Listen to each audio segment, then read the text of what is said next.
இன்றைக்கி நாம் ஆட்டோட நுரையீரல் வச்சு ஒரு சூப்பரான சுக்கா ரெசிபி தான் ஃப்ரெண்ட்ஸ். எப்படி பண்ணுறதுன்னு சொல்லி பார்க்க போகிறோம், வாங்க பண்ணலாம்.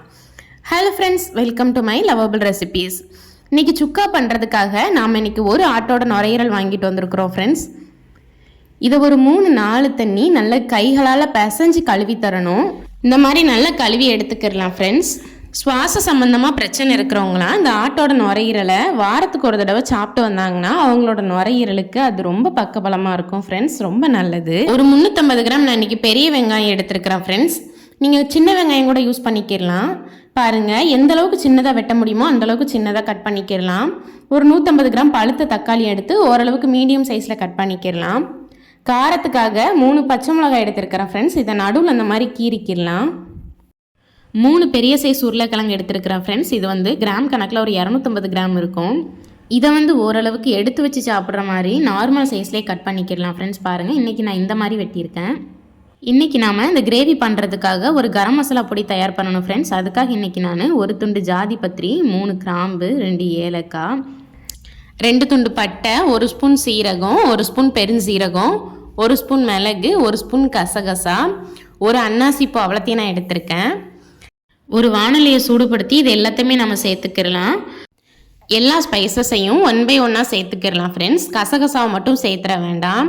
நம்ம ஃபஸ்ட்டே கசகசா சேர்த்துட்டோன்னா அது சீக்கிரம் கரிஞ்சிரும், குழம்போட ருசியும் மனமும் மாறிடும். இப்போ இதை சிம்மில் வச்சு நல்ல மனம் வர அளவுக்கு வறுத்துக்கிடலாம் ஃப்ரெண்ட்ஸ். மனம் வந்ததுக்கு அப்புறமா நம்ம எடுத்து வச்சுருந்த கசகசாவை இப்போ உள்ளே சேர்த்துக்கிடலாம் ஃப்ரெண்ட்ஸ். கசகசா சேர்த்துட்டு இந்த மாதிரி மேலே ஒரு பிளேட் வச்சு கவர் பண்ணிக்கிடலாம். அடுப்பையும் ஆஃப் பண்ணிக்கிடலாம். அந்த பாத்திரத்தோட ஹீட்டுக்கு கசகசா நல்லா பொரிஞ்சு வந்துடும். பாருங்கள் ஃப்ரெண்ட்ஸ், நல்லா இது பொரிஞ்சதுக்கு அப்புறமா இதை நல்லா ஆற விட்டுக்கிடலாம் ஃப்ரெண்ட்ஸ். நல்லா ஆறினதுக்கு அப்புறமா இதை மிக்ஸி ஜாருக்கு மாற்றி எந்த அளவுக்கு நம்மளால் பவுடர் பண்ண முடியுதோ அந்த அளவுக்கு நம்ம இதை அரைச்சிக்கிடலாம் ஃப்ரெண்ட்ஸ். பாருங்கள், இது கொஞ்சம் கொரகொரப்பாக தான் இருக்கும். இப்போ இதில் ஒரு 100 கிராம் தேங்காவை குட்டி குட்டியாக வெட்டி உள்ளே சேர்த்துக்கிடலாம். இதில் கொஞ்சம் கொஞ்சமாக தண்ணி சேர்த்து நல்ல பேஸ்ட் மாதிரி அரைச்சி வச்சுக்கிடலாம் ஃப்ரெண்ட்ஸ். தனியாக தாளிப்புக்காக 10 எண்ணெய் கடல் பாசி எடுத்திருக்கேன், 4 கிராம்பு, 2 பட்டை, 2 பிரியாணி இலை, 2 ஏலக்காய் எடுத்திருக்கேன். சுக்கா பண்ணுறதுக்காக அடுப்பில் குக்கர் வச்சுட்டு தேவையான அளவுக்கு எண்ணெய் சேர்த்துக்கிடலாம் ஃப்ரெண்ட்ஸ். எண்ணெய் நல்லா சூடானதுக்கப்புறமா நம்ம எடுத்து வச்சுருந்தோம்ல ஸ்பைசஸை தாளிப்புக்காக அதை உள்ளே சேர்த்துக்கிடலாம். இது எல்லாமே நல்லா பொரிஞ்சதுக்கப்புறமா நம்ம குட்டி குட்டியாக வெட்டி வச்சுருந்த வெங்காயத்தை சேர்த்துக்கிடலாம். இப்போ ஒரு அரை ஸ்பூன் நான் உப்பு சேர்த்துக்கிறேன் ஃப்ரெண்ட்ஸ். நம்ம உப்பு சேர்த்து வசக்கும் போது வெங்காயம் சீக்கிரமாக வசங்கிரும். இப்போ நம்ம வெங்காயத்தை நல்லா வசக்கிக்கிடலாம். எந்த அளவுக்கு அப்படின்னா இந்த வெங்காயம் நல்ல எண்ணெயிலேயே வசங்கி குழஞ்சிடணும், அந்தளவுக்கு நம்ம வசக்கணும். இது ஓரளவுக்கு லைட்டாக கண்ணாடி பதம் வந்ததுக்கப்புறமா காரத்துக்காக வெட்டி வச்சுருந்த பச்சை மிளகாவை சேர்த்து வசக்கிக்கிடலாம். பாருங்கள் ஃப்ரெண்ட்ஸ், வெங்காயம் நல்லா இந்த மாதிரி குழஞ்சி வெந்ததுக்கப்புறமா நம்ம வெட்டி வச்சுருந்த தக்காளி பழத்தையும் உள்ளே சேர்த்துக்கிடலாம். இப்போது இந்த வெங்காயமும் தக்காளியும் சேர்ந்து நல்ல குலைவாக மறுபடியும் வெந்து வரணும், அந்தளவுக்கு நம்ம வசக்கிக்கிடலாம். பாருங்கள் ஃப்ரெண்ட்ஸ், இப்போ இதில் நல்ல எண்ணெய் பிரிஞ்சு வருதில்ல, இந்த ஸ்டேஜில் நான் வீட்டிலையே ஃப்ரெஷ்ஷாக ப்ரிப்பேர் பண்ண இஞ்சி பூண்டு பேஸ்ட் 1.5 டீஸ்பூன் சேர்த்துக்கிறேன். சேர்த்துட்டு நல்லா கலந்துக்கிறேன். இஞ்சி பூண்டு பேஸ்ட்டை சேர்த்ததுக்கப்புறமா கைவிடாமல் கலந்துக்கிட்டே இருக்கணும் ஃப்ரெண்ட்ஸ். அப்படி இல்லாட்டி லைட்டாக அடியில் பிடிக்க ஆரம்பிச்சிரும். இஞ்சி பூண்டோட பச்சை வாசனை நல்லா போனதுக்கப்புறமா நம்ம கழுவி வச்சுருக்கிற நுரையீரலை உள்ளே சேர்த்துக்கிடலாம் ஃப்ரெண்ட்ஸ். எல்லா நுரையீரலையும் சேர்த்ததுக்கப்புறமா நம்ம ஆல்ரெடி வசக்கிருக்கோம்ல வெங்காயம் தக்காளி, அது எல்லாமே நுரையீரலில் படுற மாதிரி நல்லா மொத்தமாக கலந்துக்கிடலாம் ஃப்ரெண்ட்ஸ்.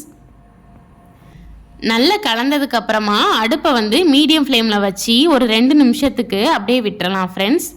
பாருங்கள் ஃப்ரெண்ட்ஸ், நல்ல சூட்டிலையே ஓரளவு இது சுருங்கிருச்சு. இந்த ஸ்டேஜில் 4 ஸ்பூன் நான் குழம்பு மசாலா பொடி சேர்த்துருக்கிறேன் ஃப்ரெண்ட்ஸ். இது வீட்டிலேயே நல்லா ஃப்ரெஷ்ஷாக அரைச்ச பொடி சேர்த்ததுக்கப்புறமா இதையும் நல்லா மிக்ஸ் பண்ணிக்கிடலாம் ஃப்ரெண்ட்ஸ். இப்போது நம்ம குழம்பு மசாலா பொடி சேர்க்கும் போது அடுப்பு மீடியம் ஃப்ளேம்லேருந்து லோ ஃப்ளேமுக்கு மாற்றிட்டேன் நான். சேர்த்துட்டு கறியில் நல்லா படுற மாதிரி மிக்ஸ் பண்ணிக்கிடலாம் ஃப்ரெண்ட்ஸ். இந்த மாதிரி நம்ம குழம்பு மசாலா பொடி தான் போடணும் அப்படின்ல, நம்மகிட்ட மட்டன் மசாலாவோ சிக்கன் மசாலா பொடி இருந்தால் கூட நம்ம சேர்த்து செய்யலாம். நல்லா கலந்ததுக்கப்புறமா வெட்டி வச்சுருந்த உருளைக்கிழங்கையும் சேர்த்து அதுலேயும் நல்லா மசாலா படுற மாதிரி மிக்ஸ் பண்ணிக்கிடலாம் ஃப்ரெண்ட்ஸ். இந்த நுரையீரல் சுக்கால உருளைக்கிழங்கு சேர்த்து செய்யும்போது அதோட டேஸ்ட் வந்து ரொம்ப நல்லாயிருக்கும் ஃப்ரெண்ட்ஸ். கட்டாயம் உருளைக்கிழங்கு சேர்த்து செஞ்சு பாருங்கள்.